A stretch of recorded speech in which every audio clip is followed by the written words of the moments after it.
one of a series of webinars that we've been doing on topics related to designing and implementing benchmarking and other similar energy efficiency policies and programs. I know that many of you were on a webinar that we did back in March on data visualization websites, for example. We've done some other sessions on help centers and lots of other topics for other energy efficiency programs. This particular webinar evolved from some conversations we've been having with a number of cities that we work with, both through the City Energy Project, which is a project that we are leading in partnership with the Natural Resources Defense Council, as well as there's many other cities that we work with outside that project. So we've been exploring many issues around help centers, such as what's the right role for help center, what kind of resources do you need for help center, how can cities operate these more efficiently, things like that. What we're hoping to cover today specifically are some questions such as what are the support services that a city really needs in order to successfully implement a benchmarking policy, and in particular, what are the factors that those of you in cities should be thinking about if you are considering working with a third-party provider to deliver those kinds of help center services.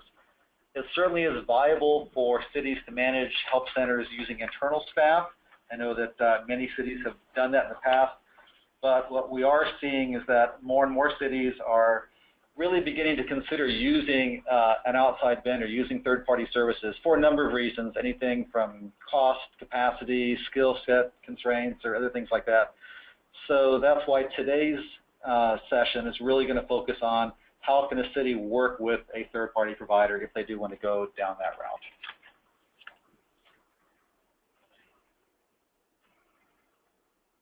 A couple of housekeeping notes here.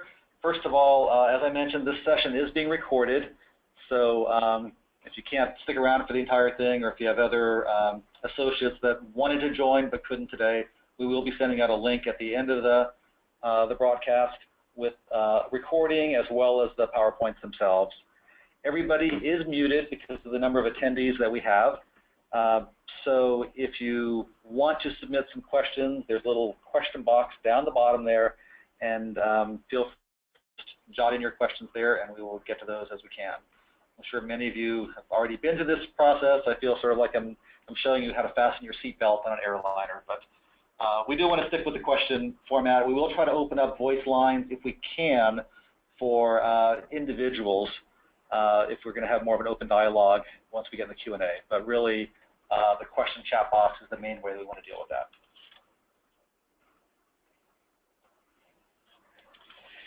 Quick overview of what we're going to cover today. We have an hour and a half dedicated for this session. I'm just going to go through in about 10 minutes and sort of frame some of the issues and do some quick introductions. The meat of this is going to be presentations by 3 different partnerships. We've asked cities and the providers that they're working with to do joint presentations. So we'll be hearing from New York City and CUNY, City University of New York, followed by Chicago with Elevate Energy as their provider, and then Seattle, City of Seattle with the Northwest Energy Efficiency Council. We'll hopefully have time for maybe a few quick questions after each presentation, but the bulk of the Q&A is probably going to be at the end. We're going to try to reserve 20 to 30 minutes at the end there for and I'm hoping it'll be a lively dialogue. I'm looking for some good provocative questions from all of you. So let me start with a quick introduction to IMT and who we are. IMT is an NGO with about 35 employees, mostly out of our office in Washington, D.C., and then we also have 10 employees that are in other cities scattered around the country. We're all about improving the energy efficiency of existing buildings. Our vision is one of a future in which the social, environmental, and economic value of energy efficiency is fully realized and all buildings are highly efficient. So benchmarking is just one of the many areas that we work in to try to achieve that goal. The way in which we try to accomplish this is by working both in the public sector realm as well as with private organizations. On the public side, we directly advise a lot of state and local governments, federal agencies, and others about various policy and programmatic options. And then we have a market engagement team that works directly with the real estate markets, with individual organizations, and helps them understand how to integrate energy efficiency considerations into their normal business processes. So with that, let's start talking just a little bit about benchmarking. Many of you are probably familiar with this map here. This shows that there are now 15 cities across the country that have some form of a benchmarking policy in place. In addition to what's shown on this map, there's a couple of states, Washington and California, as well as Montgomery County, that have policies in place. And there's 4 or 5 other jurisdictions that we fully anticipate may have some policies by the end of the year. So the landscape is evolving very quickly. Lots of activity in this area, and benchmarking is becoming fairly ubiquitous in the large real estate markets.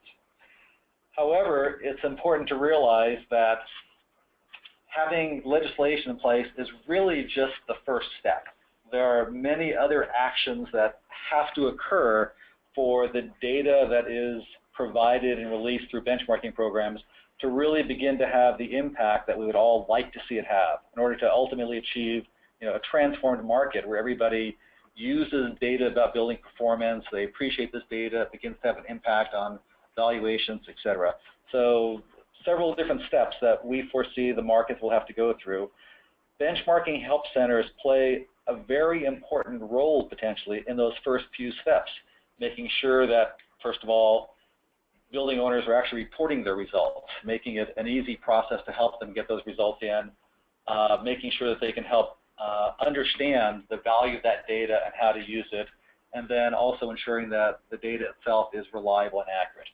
Right now, most cities are simply looking at compliance rates and trying to increase the number of building owners that are reporting results. It's a great first step.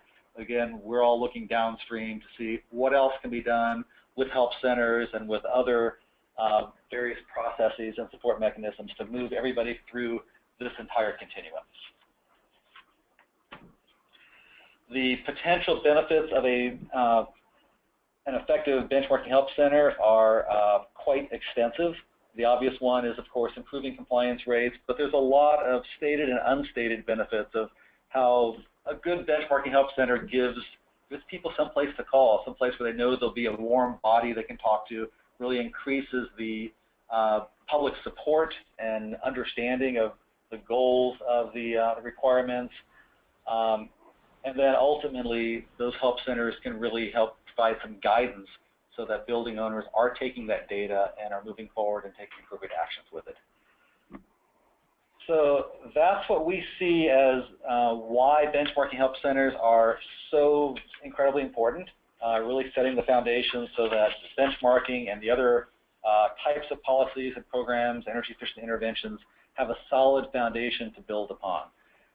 What we're going to do today is, as I said, listen to 3 different presentations. So let me go ahead and run through these quickly. I'm just going to do all the introductions up front here, as opposed to breaking things up as we go through. But from New York City, we'll have Yufi Chan, who is the benchmarking manager with the city, working within the Department of Buildings. And then she'll be joined by Alan Grother, who with CUNY is helping run the actual benchmarking help center there. Chicago, we have Amy Jewell, who's a senior advisor through the city energy project that I mentioned, and is embedded in the city there, managing their efforts. And then from the provider side, with Elevate Energy, we have Joanna Racho and John Blazer, who will be speaking today. And then our final presentation, as we move all the way to the West Coast, is going to be Rebecca Baker with the City of Seattle. And then she'll be joined by Stan Price, who's the Executive Director of NEEC, the Northwest Energy Efficiency Council. So again, thank you all very much for joining. I'm going to go ahead and hand things over to Yufi to start with, and we'll get our first presentation going. Great, thank you, Jason. You might just have to spend a second to let me know how this works. Do I now have control? You should hear me? Now have a prompt for control. Okay, can everyone see my screen? Yeah? All right, I'll take that as a yes. So I just want to do a quick shout out and introduce all 3 of us who are here on the line today. I'm Yufi Chan. I'm joined by Alan Grother And we're also joined by the Benchmarking Help Center Associate, Jacqueline Espinel, who joined us about a few months ago. So with that said, we're going to go over the Benchmarking Help Center in New York City. So I'll speak in the first half, and then Alan will speak in the second half. Okay, so let me actually move this out of the way if this is like in your face. Okay, so no description of the current Benchmarking Help Center will be complete without mention of its predecessor, which became the model on which we designed this current Benchmarking Help Center. So in 2011, the city launched its first Benchmarking Help Center to help new submitters get acquainted with the process and the law. The Help Center had 3 objectives: to provide assistance with navigating Portfolio Manager, to provide guidance with the Local Law 84 compliance process, and to provide referrals to utilities for whole building data, as well as information on service providers and training sessions conducted by local nonprofits. So the Mayor's Office of Sustainability commissioned this service, which grew out of a NYSERDA-funded Portfolio Manager program for CUNY students. And in that way, the partnership between MOS and CUNY happened organically. And given the funding stream, it made sense to structure the program with one program manager and student interns who have gone through a training group, program through CUNY's Building Performance Lab. So towards the end of the 2 years, around 2012 and 2013, NYSERDA funding ran dry, and IMT stepped in with enough funds to last us through January of 2014. We wouldn't relaunch the Help Center until the fall of the next year. So while this experience between 2011 and 2014 provided many great best practices, lessons in interagency collaboration, partnerships with local universities, and core practices of a help center, it also provided lessons learned which we have incorporated into the next iteration of the Help Center.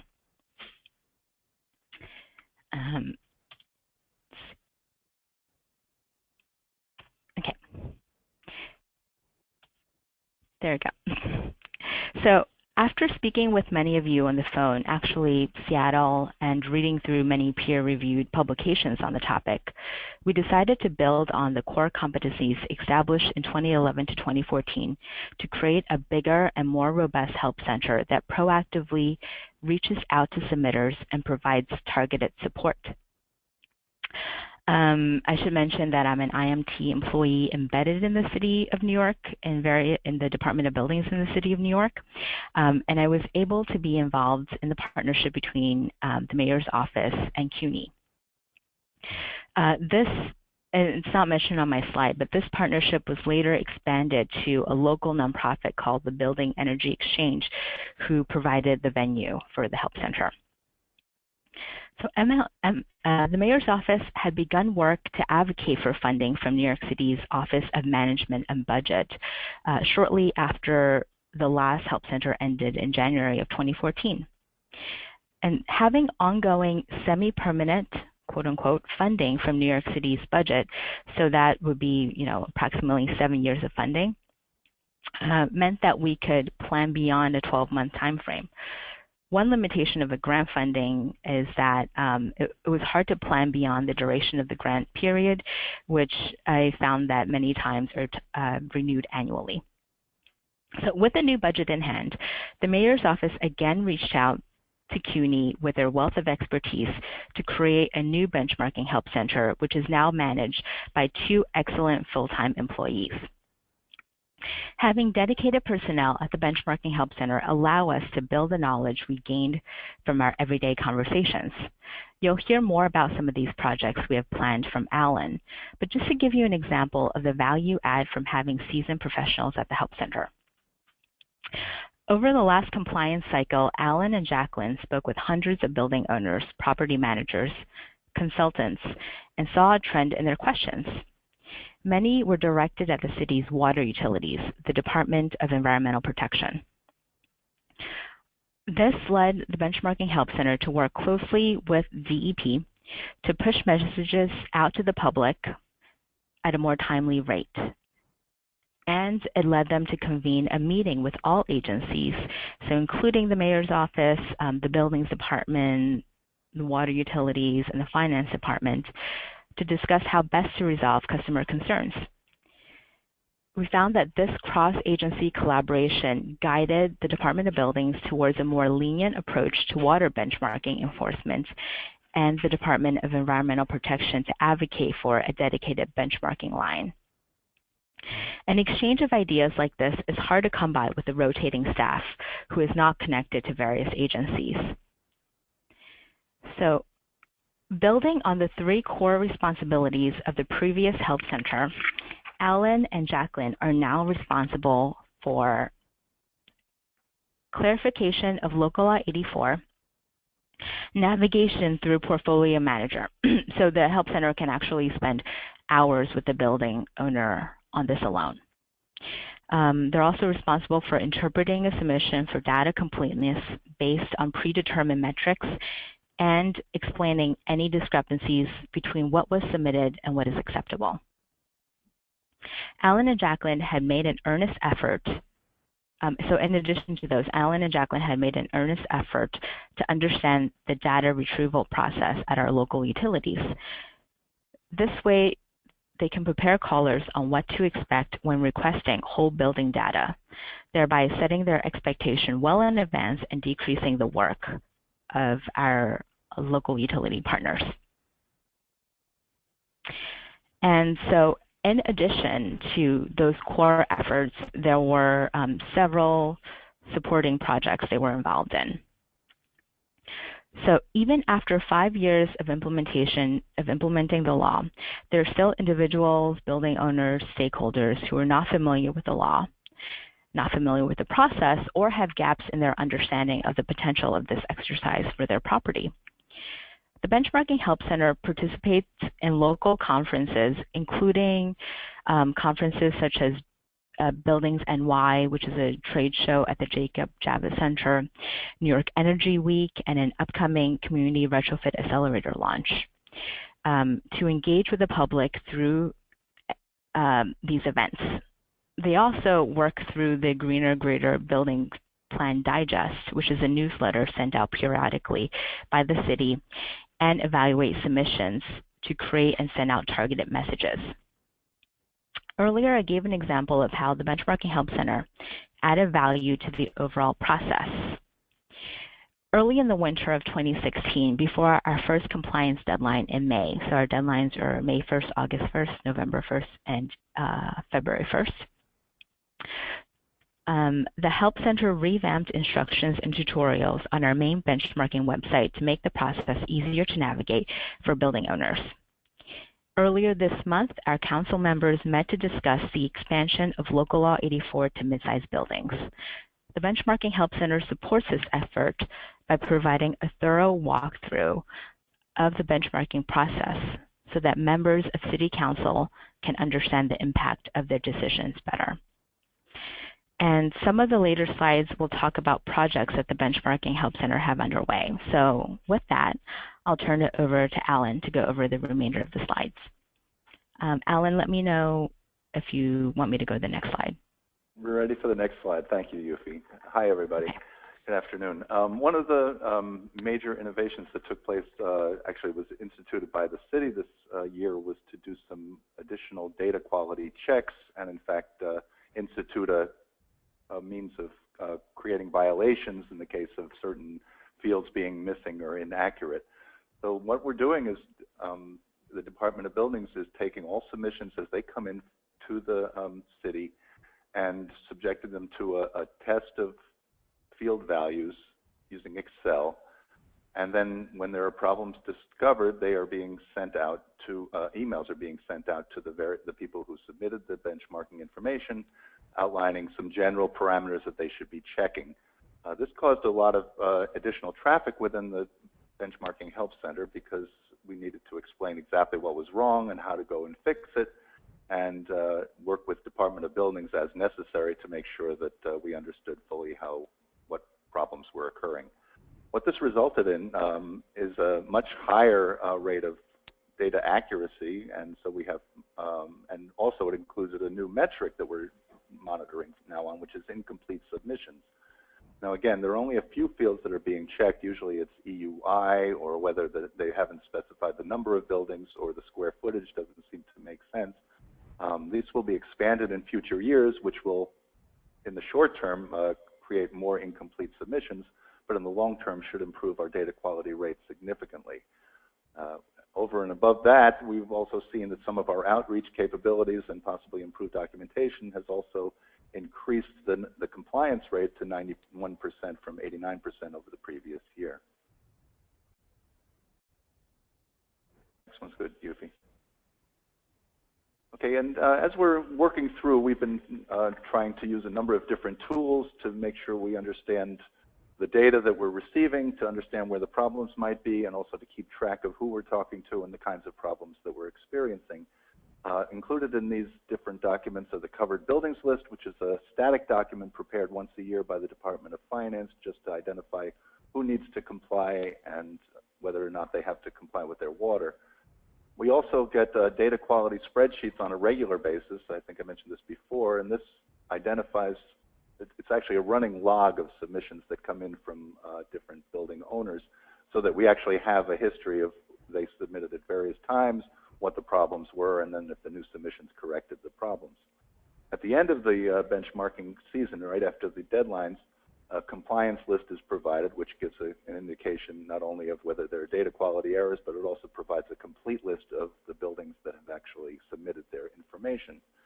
We're taking that and or off to the side, rather, as we receive calls. We're using a spreadsheet to log our calls, to record who called, what the nature of the problems were, when appropriate, what particular buildings they might be identifying, and how we resolved the problem. And so all these different data sets are something that we've mastered, but we also have been moving towards trying to implement desk.com, which is a smaller version of a Salesforce product. And we had to specify a number of enhancements that we needed in order to properly capture the customer information, or i.e. the people who are calling, as well as maintain an up-to-date building list that we can use to reference that. So when this gets implemented, and it's been a bit of a rocky road, but at that point in time, we'll be able to store these data sets into a single database. We'll see the status of a property. We'll be able to identify frequent callers and track problems as they progress through various levels of improvements, and ultimately do some analytics to be able to understand exactly what's going on, what kind of problems are, and identify where we might need to make some improvements.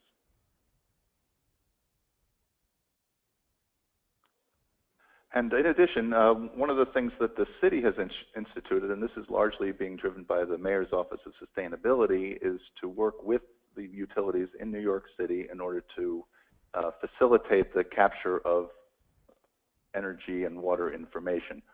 The energy companies in New York City, Con Edison, National Grid, and PSE&G, have all been very cooperative in terms of providing this service for us with different levels of quality and lead times and various aspects. For example, Con Edison, up till now, has been charging $102.50 per property in order to provide a service, mostly to, I guess, building owners that have tenants where they can't get access to everybody's energy utilization. So Con Ed will provide an aggregated data for that in spreadsheet form, but they do charge for it at this point in time, and this has been actually an issue that has been being addressed at this moment by the Mayor's Office, and working towards getting that fee eliminated or significantly reduced, and also to try to see to what extent this can be automated.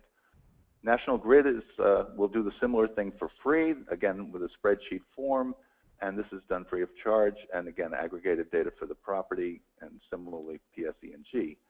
Internally and within the Department of Environmental Protection, which Yuffie explained in some detail before, actually instituted a web services interface which allows for the building owners to directly get their data from DEP and have it be immediately directly loaded into Portfolio Manager.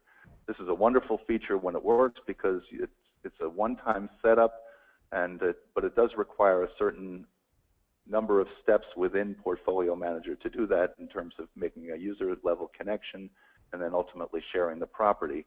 Unfortunately, we did run into a number of problems over the Help Center actually spent a significant amount of our calls and our call time working not only with DEP directly, but working with various callers to try to find out how to make this connection work in a number of cases. We haven't given up on it. We certainly want to make sure that it works, but we're going to be exploring over the course of the coming year ways to make sure that we understand better where things can go wrong and see what kinds of problems we can eliminate. And in addition to all these, we're also, now that our benchmarking season has sort of come to a close, our second deadline, we do quarterly deadlines. And so we just passed the August 1st deadline, so we're looking for some additional work to do. And in light of the anticipated expansion of our benchmarking program to mid-sized buildings, we're doing what we can not only to do outreach in terms of making sure that people know that the Help Center exists, but we're also working with nonprofit networks and in some cases directly contacting nonprofit building owners, because we've been told and we have had to address the fact that nonprofits tend to not have a lot of funds. They tend to not have a lot of resources, personnel resources as well, and or the technical expertise to do this. So we are working very closely to identify needs that might exist not only for nonprofits, but also for mid-sized building owners to navigate their way through Portfolio Manager to understand how to do their benchmarking and hopefully to keep our compliance rate very high as we move into a different level of building in 2018. We're also looking to try to do some direct feedback, provide direct feedback to submitters. We've been working and getting a lot of feedback from our friends in Seattle and Chicago and Philadelphia to try to understand how we might be able to provide some level of scorecard information to people so that building owners can see how they're faring relative to buildings within their sector or in their size, and also to try to identify cost savings and ways in which they can move forward to improve their energy usage. So this is, I think a pretty good picture of what we're doing here in New York, and I'm looking forward to hearing what's happening in some other cities. Thank you very much. Great. Yuffie and Alan, thank you very much for that presentation. I think what we're going to do, for the sake of time, is to move directly on to the next presentation, and we'll save up all the questions for the end. We've had a couple questions coming in so far, but definitely continue to send them in, and we'll get to as many as we can in the final portion here. So, Amy, are you ready to take over on your part?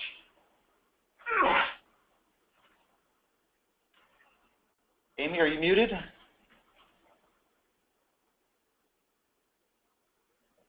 Let's see. Hold on for one moment here. Let's make. Oh, got it. There you go. We had a. Amy, you should be live right now. Can you hear us?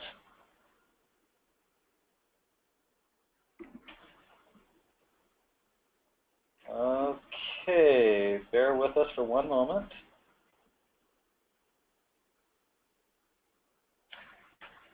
Joanna, are you on the line? Yes, we're here. John and I are here from Elevate. Okay, but we can't hear Amy right now. Maybe we should go ahead and let's move on to Seattle and come back and pick up the Chicago presentation at the end. We'll see if we can resolve it by then. So, Rebecca, are you ready with your piece?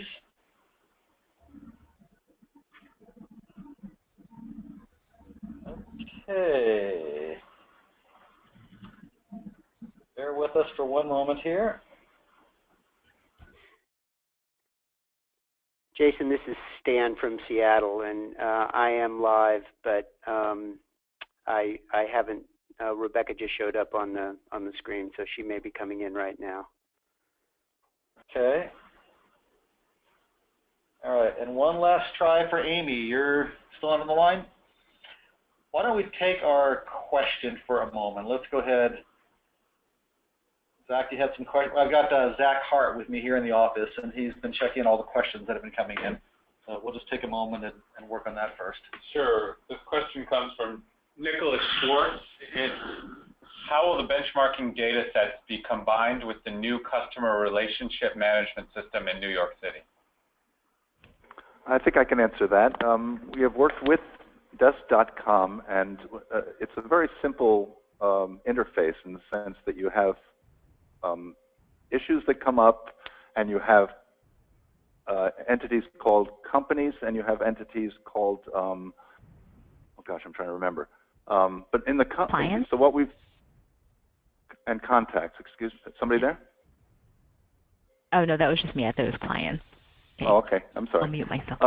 In any case, what we've done is we have one entity which has customers, which we use to store information about people who would be calling in terms of their contact information and protect. But then we also have something called companies, and I think the original intent of desk.com was to have the customers belong to companies, but instead we have detached them, or at least more loosely coupled them, so that that company database now is something where we can actually upload our information about buildings. You can build custom fields, and you can make links between the customer and the different buildings, so that actually within different views of desk.com, you can see the case that you're working on, you can see the customer that you're talking to, and you can see most recent details about the buildings. It's the most recent details about the buildings has become something of a sticking point. We're still working with them to try to get that to be 100% perfect. We got it so that it was demonstratable, but not at the form where we can update it with the level that we do. But it seems to be working. It seems to be relatively inexpensive, and we're hoping to get it live very, very soon. Great, Alan. Thank you for the explanation on that. Let's try going back to Chicago here again. Amy? Hi, can you hear me now? We can hear you. How exciting. All right, yay. Great. Apologize, I must not have hit the right audio control something, but I redialed back in, so that seemed to solve the problem.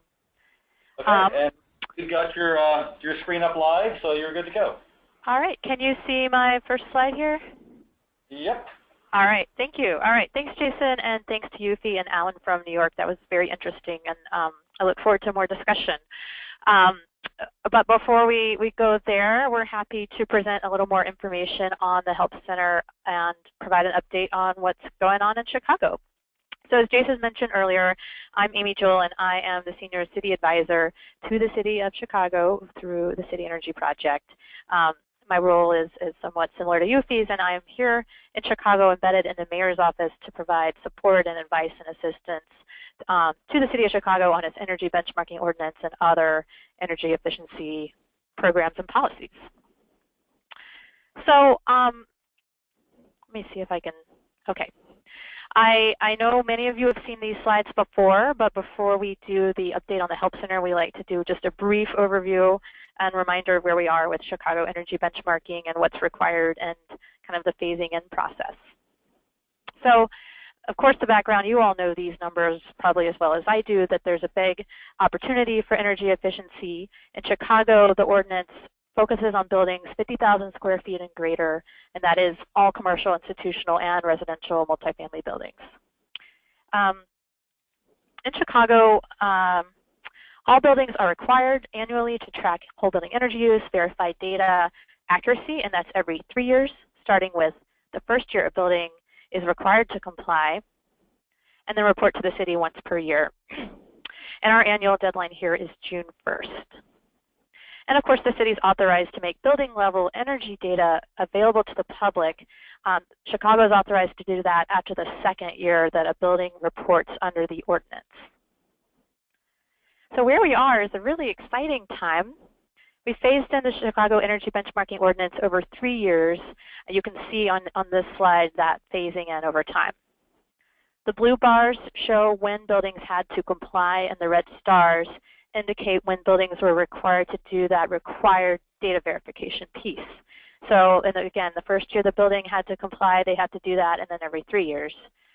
So now that we've hit 2016, all buildings that are covered on the ordinance have had to comply at least once and have had to verify their data at least once. And next year in 2017, all buildings will continue to comply, and those large commercial and institutional buildings will need to verify their data again. To support these buildings, we've put a lot of different things in place, including a help center, but I think it's important to understand the full landscape of support available to properties in Chicago. So you're going to hear a lot more about the help center, but it is full-time, available by phone and email, and by full-time we mean 9 a.m. to 5 p.m. Monday through Friday. That is available pretty much year-round. There's also free trainings, office hours, and online training videos. Our website has lots of information and guidance materials. Similar to New York, we're doing outreach to nonprofits, and we also have a pro bono program for those nonprofits and other buildings in need. That helps them in particular with the required data verification, but we'll also help them with every step of the way on benchmarking. Similar to New York, we also have local utilities that provide that whole building data in aggregated form, which is a key piece of every benchmarking policy. So with that, the Help Center, I started to sketch out really what are the key tasks that the Help Center covers.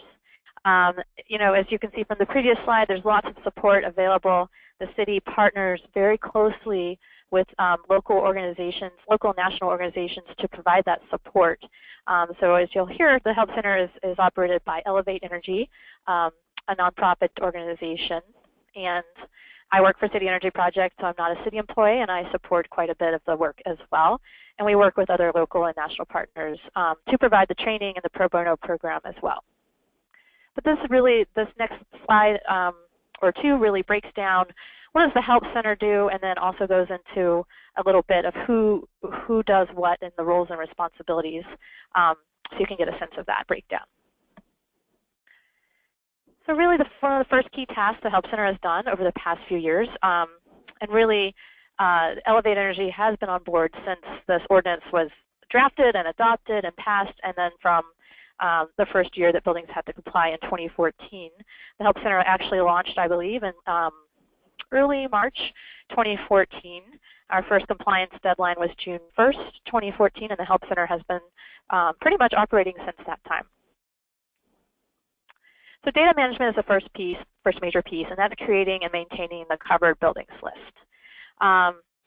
In Chicago, it didn't seem like there was an existing list of all existing buildings in the city, so we had to create that. We used a number of different sources to do that. We pulled quite a bit of information from our assessors database, but also pulled information from other sources like our Department of Water and also other external sources like CoStar. In addition to the actual list of buildings, we had to find people associated with each building, and that was an extensive process too to identify those contacts. Then there's the actual Help Center operations. And so what do we mean here is developing all the guidance materials, like we have an energy benchmarking guide that takes you step by step to the process of using Portfolio Manager and complying with the city's ordinance and reporting to the city. Also discusses the data verification requirement and how to meet that. We have set up online and PDF request forms for common requests. Those will get used most commonly for buildings requesting exemptions, but also buildings that need to request their unique Chicago Energy Benchmarking ID. And then other materials like call scripts, email templates, and other things that just are processes that get repeated often, so it's helpful to set up a common process or protocol that gets repeated. Obviously, Help Center staff training is part of operations. And then the big piece is responding to all the incoming calls, emails, and processing incoming web forms. You'll see a little bit later some numbers, but we've had on the order of thousands of incoming calls and emails per year. In Chicago, we have, at this point, approximately 3,600 covered buildings, 3,600 to 3,800, depending on whether or not you count the ones that have received temporary exemptions. In some cases, there's a need to conduct outbound calls and emails to clarify certain questions or to follow up on things.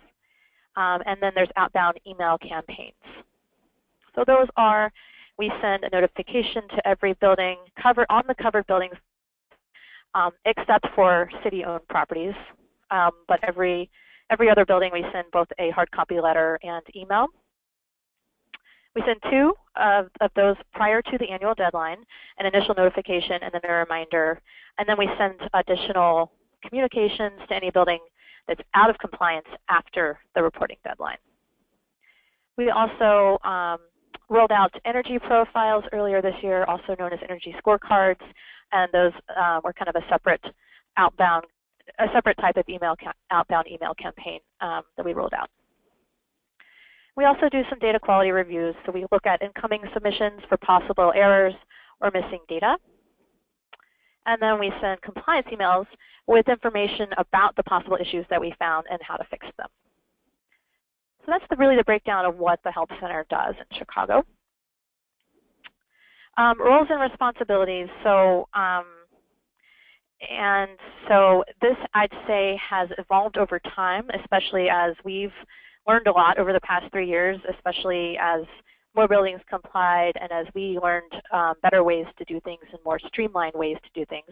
But this is kind of a current breakdown of who does what. So City Energy Project, myself, and or others in the City of Chicago, we do a lot of overall program oversight and management.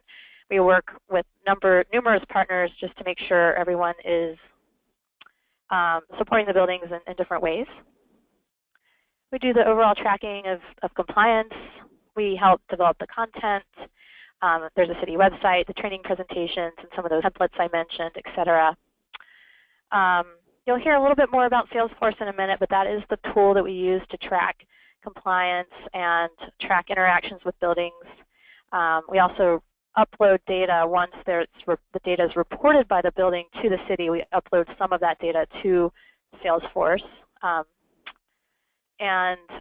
In my role, I also review and approve exemption requests and also help organize volunteers to research building or contact information, basically making our contact list better. And we also do quite a bit of coordination just to make sure that the utilities continue to provide that data access and resolve any problems there. And as I mentioned, Elevate Energy is our key partner on the ground here for almost 4 years to operate the Help Center. 4 years going all the way back to before the ordinance was passed, and Elevate Energy was involved every step of the way. So their role is to respond to all the incoming calls and emails, perform the outbound calls and emails, initially developing some of the content back in 2014, like our benchmarking guide and other pieces, as you can see there.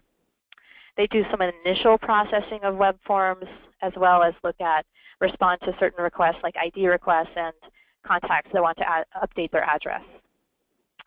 Before they pass the exemption request to me, they make sure those requests are complete.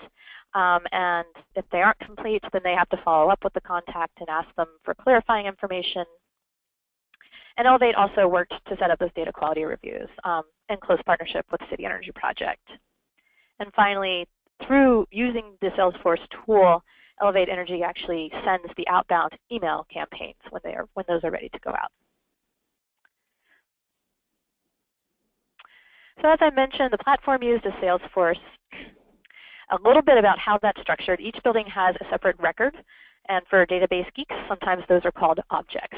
I'm learning a lot of this as I go, so we'll have the Elevate team explain a little bit more about this in a minute. So if you have questions, I'd say save it for the Elevate team. Each building then has one or more contacts associated with that building. And then phone and email interactions are tracked with each contact and then associated with the building. So you can look up the building in Salesforce. You scroll down and you see, the building may have 1, 2, 3, 4, 5 contacts associated with it. And then you see the history of the interactions with those contacts, each one of which is associated with the building. We have found ways to automate some of our communications, or in some cases, I'd say semi-automated. So some of those mass email campaigns I mentioned, we do about 4 notification or reminder emails per year. Those are fairly automated. We come up with a template. We look at who is required to comply, or if in the case of the notifications that go out after our deadline, we look at who hasn't yet complied and missed the deadline. And then we send them one of those templates that we have set up. Compliance emails are also fairly automated, and those are sent again after a building submits a report and the data quality checks are completed.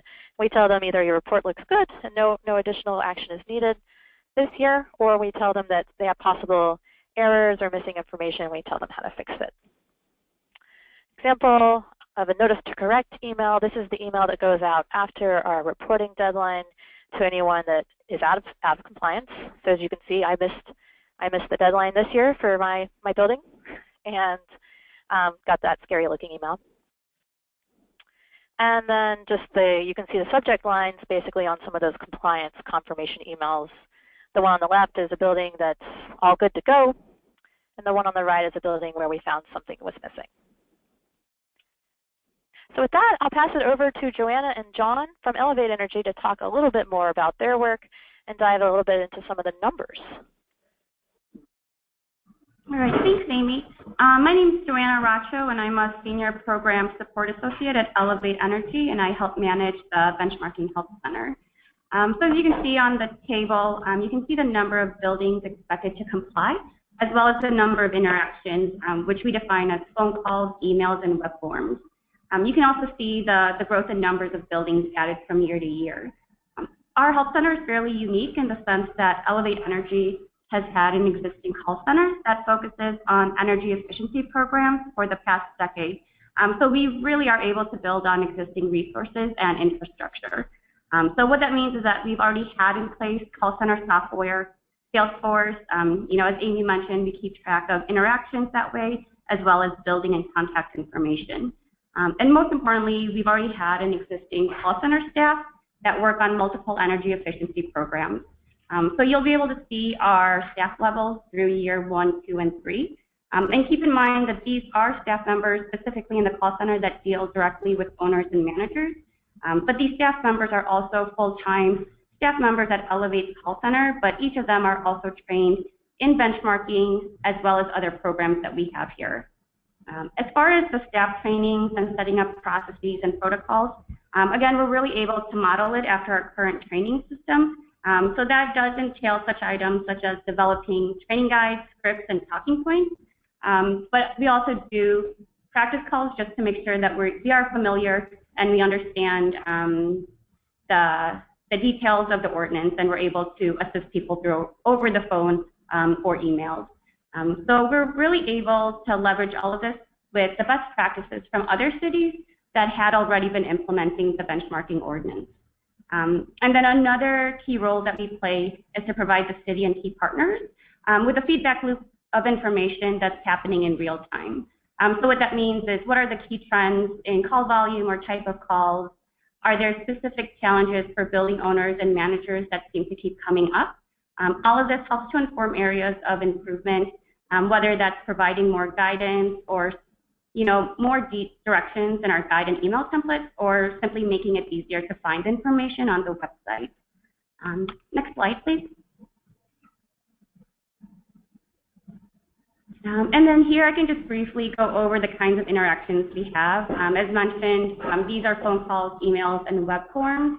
And the web forms were really implemented in 2015 in hopes to take some of the burden off of actual calls and emails.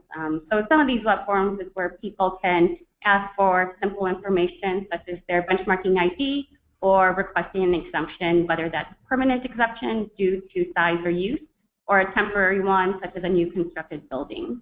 Some of the most common questions or issues usually fall within 3 buckets.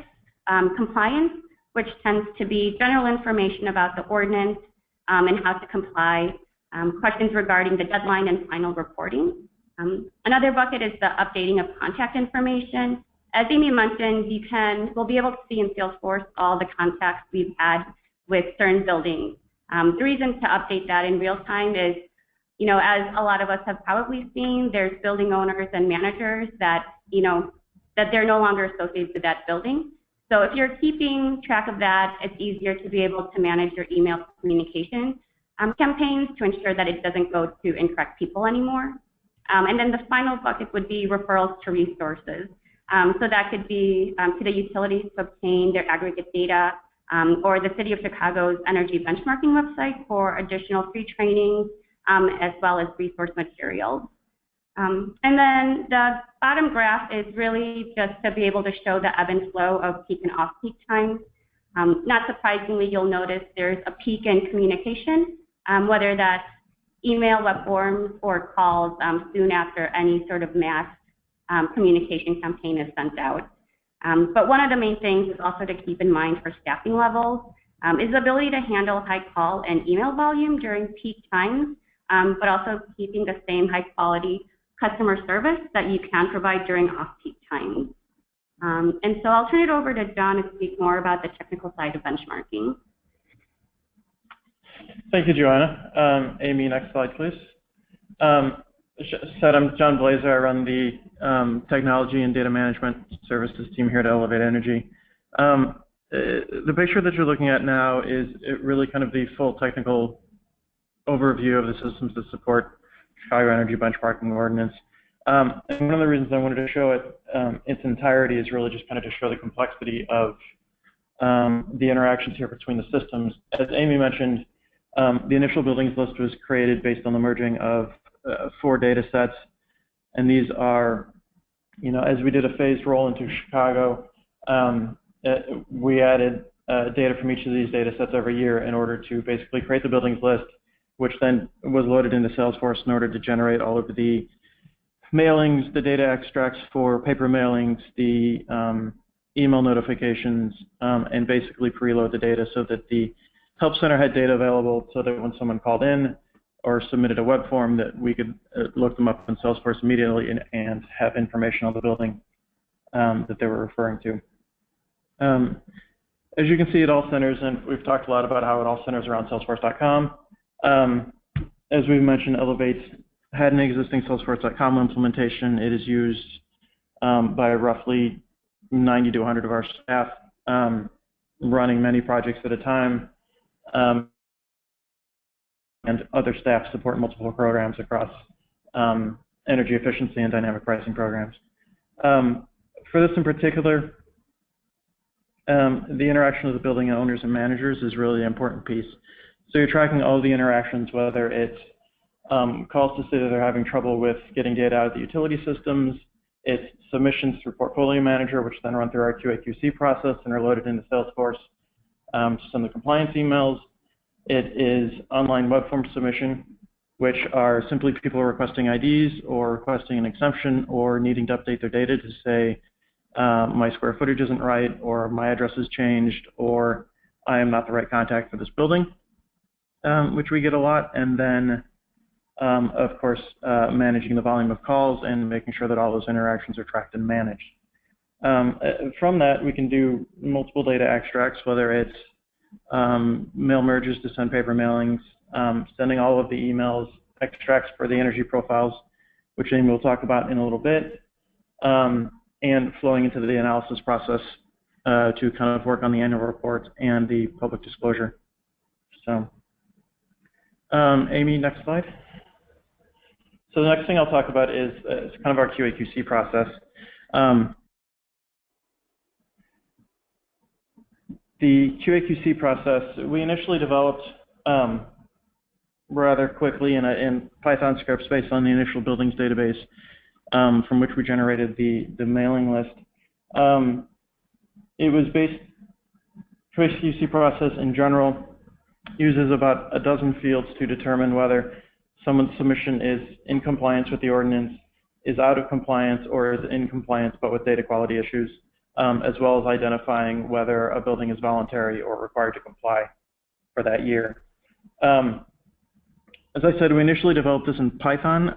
Some of the drawbacks there were that we required a developer to run it, and which meant that it couldn't be handed over to external partners, and that it was harder to manage data mismatches with Salesforce.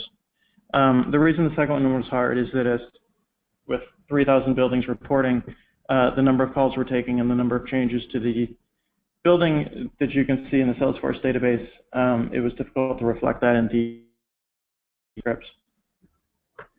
In 2016, this process was recreated within Salesforce, the goal there being to have it be more tightly integrated and also allow city and CEP personnel to run that directly. So when Amy mentions that she has has the ability to upload the submissions and send the compliance emails. That is based on our ability to move it into Salesforce in an effort to make that an easier and more tightly integrated process. As I said, and you can see on the screen, I've listed a few of the fields that we verify. Chicago Energy Benchmarking ID is a field required for compliance. Site energy usage intensity metrics, Energy Star score, whether the EUI is unusually high or low, fall under both either compliance issues or data quality issues. The goal there being when we send back the email to the building owner or their representative, we can give them very specific instructions on the email and what they should look at when they go back to the portfolio manager and resubmit. As well as for the data issues side, we do allow buildings to respond with my data is correct and no update is necessary.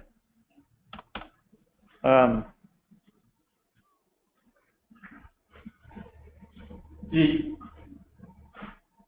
last part of that is really, as I said, kind of the ability to cite buildings as voluntary, and what this drives is which mail merges and which templates are used to send out compliance emails. At any time, we have, I believe it's 5 or 6 compliance email templates that are all sent out based on data extracted out of Salesforce so that the right building is getting the right template. Amy, I think at this point I'll turn it back to you for the energy profiles. Great, thank you, John. This is our last slide, I believe, so we'll wrap up in just a minute.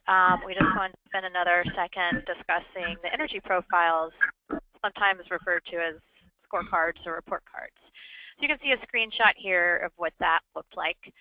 This year we sent those, we really piloted those back in 2015 for buildings that had reported in the previous year in 2014, but we rolled it out more broadly earlier this year. In February, we sent over 1,100 profiles to all the buildings that reported in 2015. We included some customized content, which was developed in Excel and then uploaded basically into Salesforce. And we also are conducting a randomized trial to test 2 different versions of the profile.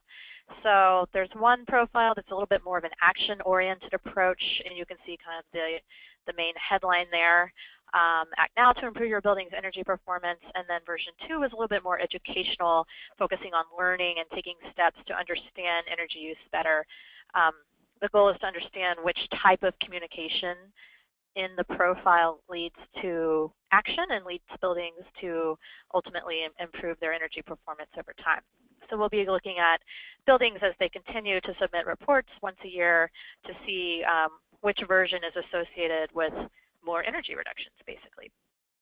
And so, as I mentioned, this data was uploaded. It was customized for each building, and then was sent through Salesforce using something called the Marketing Cloud in Salesforce. There's additional resources here in terms of last year's energy benchmarking report and some data in the data release, as well as a map. We're still sorting through our data that was reported this year in 2016, and hopefully later this calendar year, you'll see a new 2016 Chicago Energy Benchmarking report and infographic, as well as another data release. That's all for now, and thank you. Great. Amy and John and Joanna, thank you so much for that. It's great to see all the good information coming out, especially all the data you guys are gathering on the number of transactions and staffing and all those types of things. So really appreciate the presentation there. Let's go ahead and move on to Seattle now. Rebecca and Stan, let's do a quick audio check. Are you both on? Yes, I'm here. This is Rebecca. Okay, and Stan? Yeah, I'm here as well. Lovely. Yes, I'm here as well. Thanks. Just the way it's supposed to work. Okay, Rebecca, I'm going to hand things over to you then. Okay, great. Well, thank you so much, Jason. And Seattle's happy to present as well in regards to our help desk and how things have been set up. I'll go ahead and share my screen. Folks, let me know if you are not able to see my screen. I'm Rebecca Baker. I'm the program manager for the Energy Benchmarking program here in Seattle, and I'm joined actually in the same room by Brittany Price, who is the manager of our help desk. She'll be available for the Q&A, and of course, Stan Price from Northwest Energy Efficiency Council, the executive director. I'm going to start out by giving a quick overview and an overview of the help desk responsibilities, and then turn it over to Stan for a main portion of the presentation, and then he'll turn it back to me at the end. So with that, I'm going to move on to our second slide, hopefully. So just a quick overview and to give a little context. The Seattle Help Desk actually was originally initiated in 2011. We wanted to give you a quick overview as to why we went in-house versus, or why we went with a third-party provider versus in-house. That decision was made early on. It was pretty much a natural decision for us to make. At the beginning of the ordinance, we were looking for the most efficient way to provide the technical assistance. We weren't sure, to be quite honest, what level of service we needed to provide. We actually started out of the gate with not planning for technical assistance, and through early days realized that the building owners would need some assistance. We had been given the impression by building owners that this was a best practice and was being done by so many business or building owners that indeed support wasn't necessary. But what we found was that with our threshold set at a lower level, we encourage buildings, or we require buildings 20,000 square feet or greater to comply, that there indeed was a level of support needed, even for those who had been benchmarking for quite some time. We are also very privileged to have automated benchmarking provided by our utilities, but as you heard from Alan's comments earlier, in New York City, automated doesn't necessarily mean that it's easier at the front end. There is definitely a series of steps that need to be taken by building owners to enroll in those programs, and there's a level of support needed to get that process up and going. So as far as choosing our provider, Northwest Energy Efficiency Council had been providing education around benchmarking within our local market. They're a well-known organization, a nonprofit, so definitely was a good partner for us for investing in technical assistance. They were also providing technical assistance in other markets, providing technical assistance down in California, and were known as a solid entity to provide this level of education and support. So we did move forward with that. What I wanted to share is that the range of service levels did vary. We started off very conservative with 0.5 FTE and quickly saw that there was a greater need. We, at our height, had 3 full-time technical assistance providers and have adjusted based on the year of implementation. We're now at a stage where we have, on average, 1.5 FTE. We kind of up the level of service around our deadlines and around our enforcement, around notifications, that kind of thing. So we've started to see a pattern of need and are responding with staffing levels appropriately. We've also, of course, through the process of receiving funding, we had various levels of funding that and also various opportunities to pitch the need for additional funding, and so our staffing levels mirror when we were able to secure that level of funding. But we do, at this stage, have from our utilities to continue providing a basic level of service as an ongoing need. I think you heard that strongly from New York City as well, that there's a need for ongoing support for these programs, not only to encourage them to take next steps, but also to have them better understand the data that they're receiving.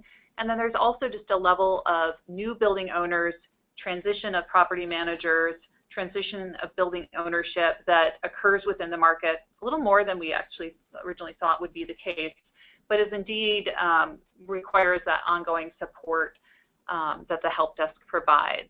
So just to recap on this slide, lessons learned, I wanted to illustrate a couple of the things that we learned early on in regards to what made sense for staffing. As I mentioned, we partnered with NEEC. We originally were also partnered with the community college program to provide staffing for the help desk. We have a manager level, which is indeed Brittany Price, but we have additional technical assistance staff underneath her. We recruited from a local community college program that was really at the time of the recession providing a back to work program. So folks who are looking to enter the energy efficiency realm, we partnered with them and had a lot of success with some of the staff that came on board. We looked at a model that was more of a part-time scenario where folks were switching in and out based on the work week, and we quickly learned that that was not a sustainable model, that we really did need to have consistent staff, certainly to reflect the need on the building owner side and property manager side, that if they had to transition between people, it just added a level of complexity that was too much. So we have moved to that more formal stage where we have full-time folks and consistent folks that are working Monday through Friday. The other piece that we learned early on was not only did they need the technical skill, but they also really needed to have the customer service skill, that indeed that was at least half the job in being able to be successful helping property managers and building owners navigate the process. So my next slide is really talking about the responsibilities that we have worked out over time with the help desk. And similar to what you've heard from others on the call, benchmarking assistance is not only just helping building owners comply simply for responding to emails, responding to phone, but also providing in-person training. Sometimes for large property owners, we will offer to go to their offices, meet with them one-on-one. They may have large portfolios, and it's just more efficient for them and more efficient for us to work with them in person, so we have offered that level of service. We not only track and report what types of inquiries, but we are also looking at that data to better understand what information we need to improve over time, where we're not providing significant information, or where there are common errors occurring. We've developed a number of technical guides, or I'm not sure I would call them technical guides, but more of fact sheets that address specific issues. For instance, enrolling in our utilities automated program. Hold on one second.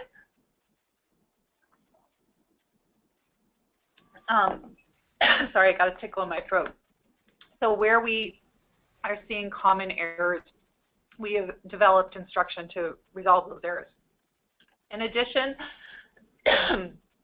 they provide utility coordination with the automated process. They also work to confirm compliance. We don't currently have a system that's able to send a notice automatically back once they've complied. We're working towards that. Right now, folks do need to call in and confirm that we've received data. Excuse me. On the education front, our help desk also provides the training workshops. We've been providing those from the get-go. We've also started to evolve those training workshops. So those training workshops are looking at how building owners can use Portfolio Manager to their advantage, how they can use the information that's within Portfolio Manager to look at their portfolio performance as a whole, really taking advantage of the tool to the best of their abilities. And we've also tied in those workshops, as you'll hear a little more later, in regards to how we connect them to utility incentive programs. So really trying to complete the loop with our education, not at the beginning of the program, obviously starting on the basics, but also starting to evolve that education that we provide. Developing training materials, as you've heard from other cities, our technical assistance has been really valuable in helping us make sure that we're on point, that our information is clear and concise, and helping provide, as we mentioned, more specific instruction where it's needed.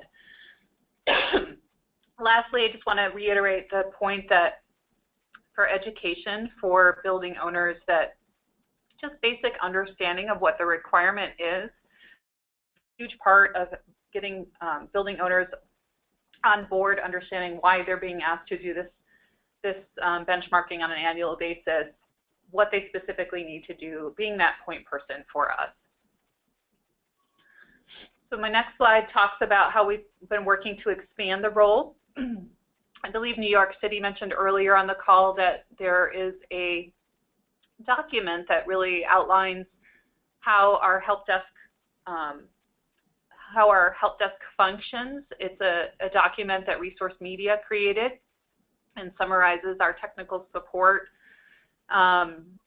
It's available on buildingrating.org for anyone who'd like to dig in a little deeper, and it really does explain quite a bit of how we've set up our help desk and what we've learned to be the benefits of that program.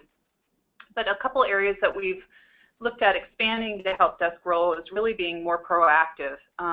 At the beginning of the program, obviously, we didn't have the staffing levels to be able to provide proactive outreach, but we have been able to do that over time, realizing that building owners and managers really didn't realize that they were non-compliant, that they actually thought they had completed the process, but indeed still had errors.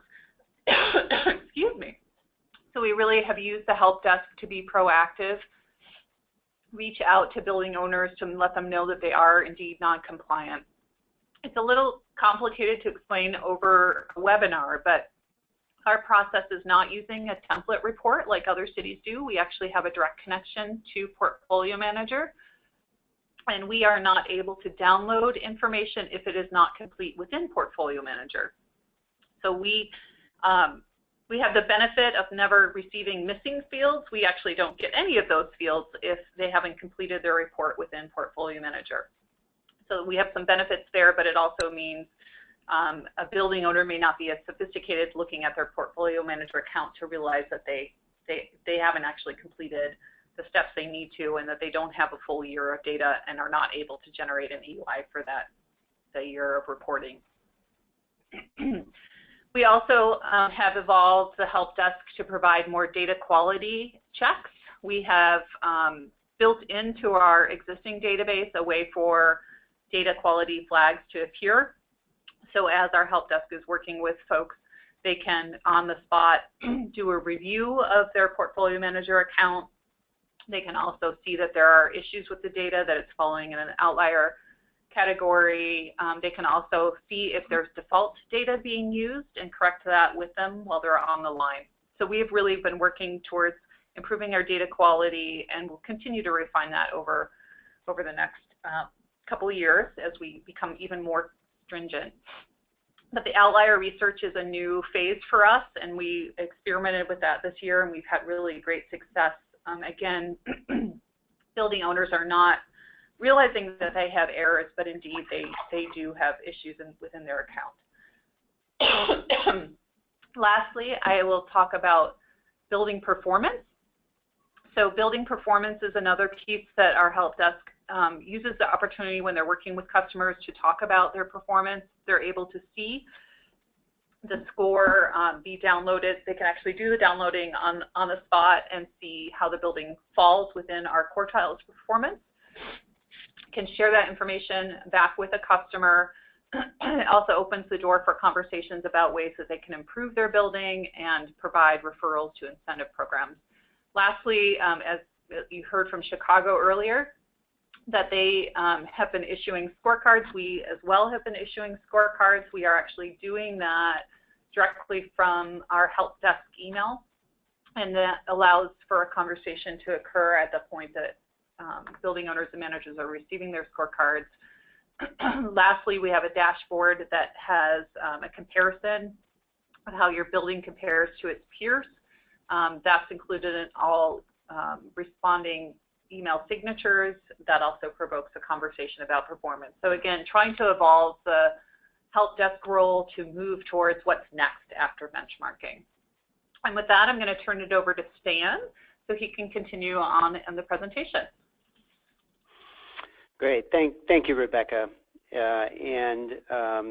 We've really enjoyed the relationship that we've had with the City of Seattle. I'll go through the next 3 slides quickly so that we can get to some of the question and answer periods. But clearly, we think that as a third-party provider, our responsibility is to create a strong relationship with the city that's built on clear and efficient communications, so that we really have seamless and transparent services for building owners. So that when building owners are reaching out to the help desk and so forth, they really have a high quality experience, and one that, as far as they know, is working directly with the City of Seattle. So to get a bit more granular in terms of how we're doing some of this work, Rebecca mentioned the database that the city maintains for covered buildings. We have an opportunity through a secure web-based login to go directly, our staff go directly into that database so that we can see the data that's being collected on each covered buildings, as well as correct errors or to update information directly into that database, which ensures that we're in sort of a continuous improvement process in relationship to the data quality that the City of Seattle has on each of the covered buildings. And we think that's worked out to be an efficient way to handle the database and the maintenance of that database over time.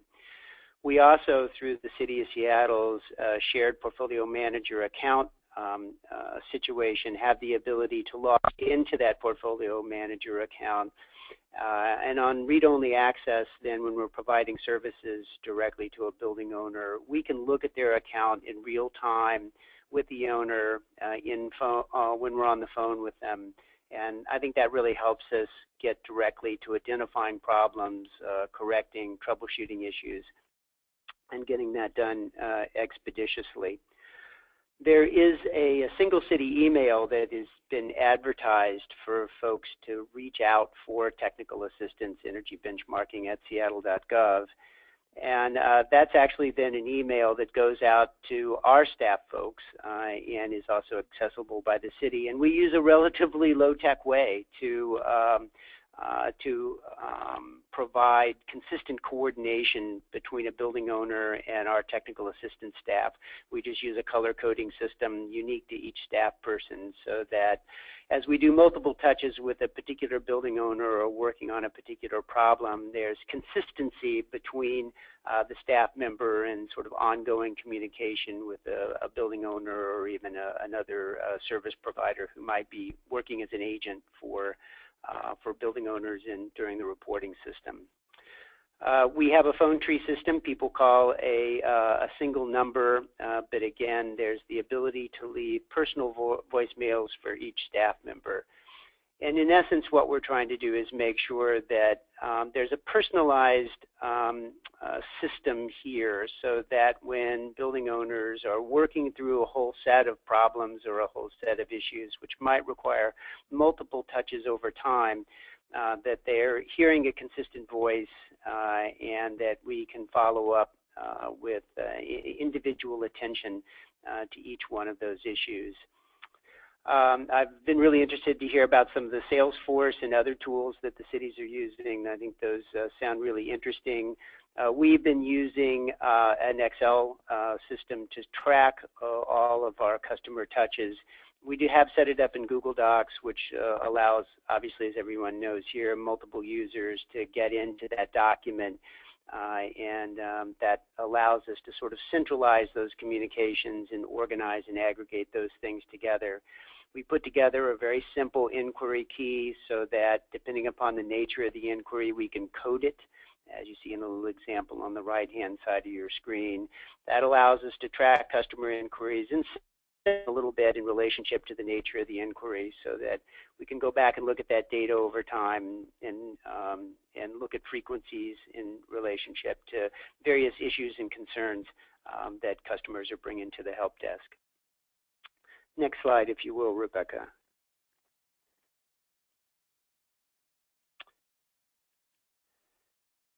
And under the utility engagement, we are blessed by the fact that we have 3 serving utilities for covered buildings in the City of Seattle: Enwave, which is a district steam system that serves the downtown core; Puget Sound Energy, which is a natural gas utility in the City of Seattle; and then the municipal-owned Seattle City Light, providing electric service. In all cases, these utilities are providing automated benchmarking services to customers. And of course, as everybody on the phone knows, that's a great situation because the ability to create greater accuracy in relationship to getting the energy data into Portfolio Manager is certainly enhanced. However, it's a process, and each of these utilities has a particular unique process for enrolling into their automated benchmark services and then maintaining that service over time. So the help desk really becomes what I call the connective tissue between the building owner and the utility as building owners sort of work through that process, uncover problems, try to understand each individual process. We help them through that, and the utilities then have provided points of contact with us so that we can play that intermediary role and help solve those problems as efficiently and expeditiously for customers as possible. Building on those utility relationships is, as Rebecca mentioned, it's part of sort of the evolution of benchmarking in Seattle, that moving beyond compliance, this is trying to help owners understand what resources and opportunities there are in the community to improve energy efficiency and the critical role that utilities can play, both in terms of their technical support and financial incentives to make those projects happen. So we're trying to make sure that we use the help desk as a way to generate referrals and pipelines for projects into the utility system. Certainly, as we've done workshops, these utilities have been our partners in relationship to participating in the workshops, making sure that their processes for automated benchmarking are made as clear as possible to building owners in Seattle. And next slide, please. Much like you saw from the city of Chicago, our touches on a monthly basis are lumpy. And similar to what you heard from the city of Chicago, they're oftentimes built around certainly a compliance deadline, April 1st being the compliance deadline for reporting buildings in Seattle, with a bit of a grace period being July 1st being the time when financial penalties are assessed. So you can see that those volumes will ramp up in anticipation of both compliance deadlines. They also tend to bump up a bit when there's proactive outreach and communications, whether it's a performance report or other kinds of notifications that Rebecca's may be sending out to our building owners. It'll provide a little bump for help desk staff. But this is a combination not only of reactive activity by the help desk when people are reaching out to us directly, but as Rebecca mentioned, now a much more sort of proactive stance that we're taking as we're trying to reach out to help customers both improve the accuracy of their account and making sure that if they're in that period between April 1st and July 1st and they're out of compliance, that we work hard to get them into compliance before July 1. And the results of that effort have been something that I think certainly Rebecca and we're both very proud of, which is a 99% compliance rate over the last 3 years of reporting. So with that, I'll turn it back to you, Rebecca, for the last slide or two. Great, thanks, Dan. I just want to reiterate on the compliance that what we've also found is that our office internally does handle enforcement. We don't turn that over to our buildings department. So we would much rather work with our customers on bringing them into compliance than spending our time on the enforcement process, which is pretty cumbersome and timely.